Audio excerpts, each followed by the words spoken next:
Lost for 104 years, rediscovered by an unrelenting archeologist and giving us insight to an ancient civilization, what can this rock painting tell us about South America's ancient history? History never fails to surprise us. In today's video, we explore an amazing new find that was thought to be lost to history. In this video, we look at the German who initially found it, the Swiss archaeologist who rediscovered it, and the civilization who etched their beliefs on this amazing piece of artwork. Stay with us to see this amazing story of a lost civilization, its artwork, and what it means for us in the modern era.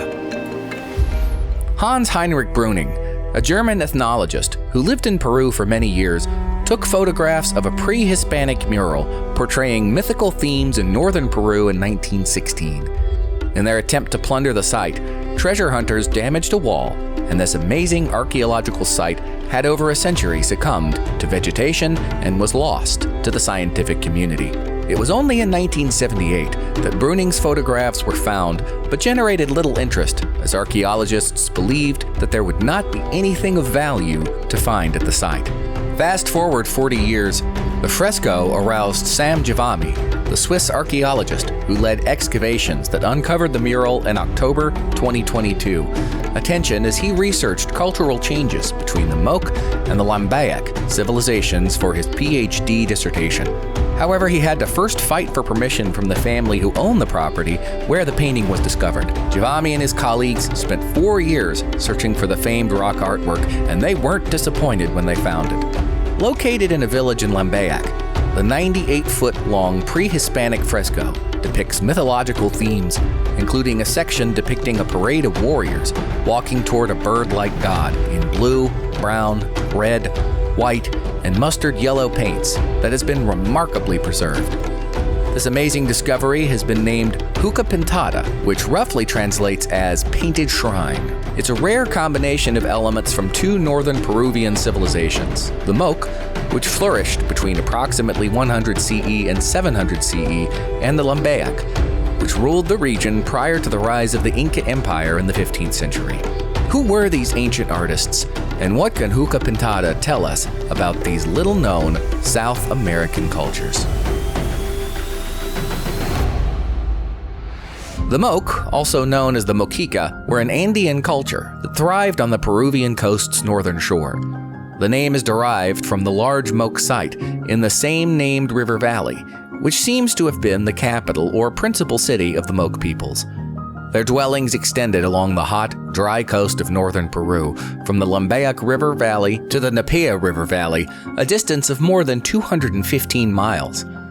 Prior to the 1980s, the best-known remnants of this civilization were those of Moche itself, located in the Moche River Valley near Trujillo. The site is dominated by two enormous structures known as the Temple of the Sun, Huaca del Sol, and the Temple of the Moon, Huaca de la Luna, although there is no proof that they were ever so dedicated by the people who built them. The Temple of the Sun consists of a causeway and a pyramid with steps. A short distance away, the Temple of the Moon is a tiered platform constructed against a natural slope and topped with spacious rooms and courtyards. Moche was not only a governmental and ceremonial center, but also a city, as shown by the extensive occupancy of the surrounding area, which extends for several hundred meters in all directions. In 1987, researchers investigated a site known as Huaca Rajada near the settlement of Sepan in the Lambayeque Valley, and discovered the ornate tomb of a Moche warrior priest adorned with jewels. Several other burial chambers housing the remains of Moche nobility were subsequently unearthed, all of which dated back to around 300 CE.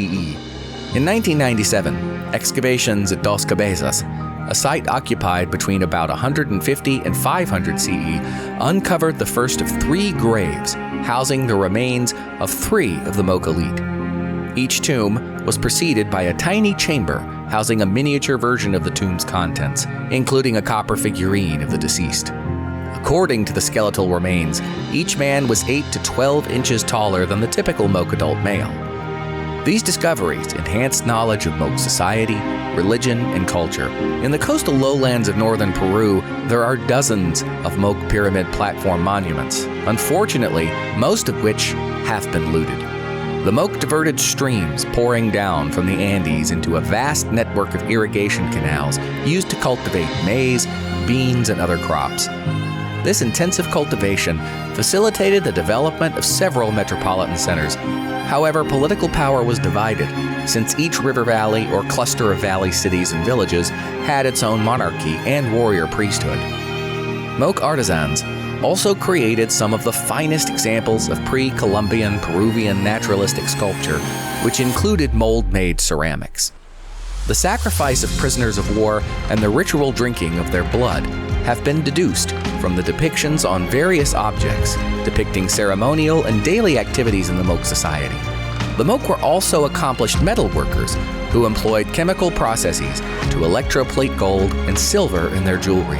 Moche architecture was characterized by pyramids with flat apexes and platforms linked by ramps and dotted with courtyards and plazas. The causes for the collapse of the Moche remain unclear.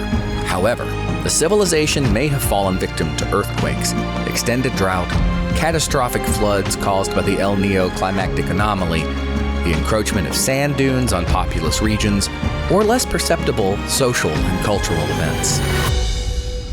The Lambayeque civilization, or Sican, lived on the northern coast of Peru between 750 and 1375 CE, spanning the Middle Horizon and late Intermediate period of the ancient Central Andes. It reportedly succeeded the Moche culture.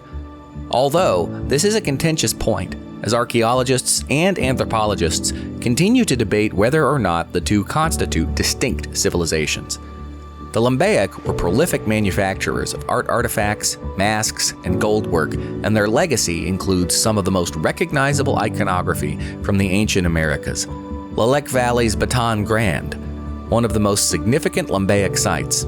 Here, a network of canals, which supplied irrigation, and 17 enormous burial mounds, the biggest of which is Huaca Corta, at 250 square meters, were constructed. These pyramid mounds had graves containing mummy bundles, sacrificial victims, and copper alloy, silver, and gold treasures. Hundreds of gold cups or beakers featuring relief figurines of kings have been discovered. Baton Grande was abandoned in about 1100 CE, most likely as a result of an El Niño climactic calamity that featured floods followed by prolonged droughts. But the structures do exhibit traces of intentional fire damage.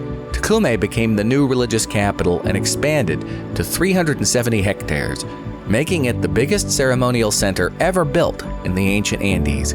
Ancient civilizations always had a purpose for artwork on this scale. So what is the purpose of this priceless mural? And what were its creators trying to tell their people and us? The images appear to be inspired by the idea of a sacred hierarchy built around a cult of ancestors and their intimate links with the forces of nature, said Givami. He said that understanding the mural's meaning will be part of his study, although he feels it could be interpreted as a metaphorical image of the political and religious order of the region's ancient inhabitants. Professor of Archaeology at the Pontifical Catholic University of Peru, Luis Jaime Castillo, remarked, "The long-lost murals of Huaca Pintada have been recuperated after more than 100 years." Castillo said that the representations combine Mojica and Lambayeque imagery. They show a transition and maybe changes in the cosmologies. They give us a unique opportunity to contemplate the ancient societies of northern Peru, their deities and myths, he added. Givami, who is preparing his PhD dissertation on the socio-cultural changes that took place in Lambayeque around the period when the painting was created, would like to see the mural restored to its former splendor and ultimately exhibited to the general public.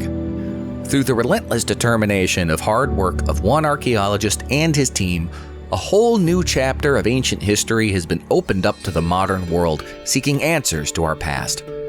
The rediscovery of Huaca Pintada has given us an insight into two beautiful cultures that flourished before and may have influenced the more well-known and studied Inca civilization.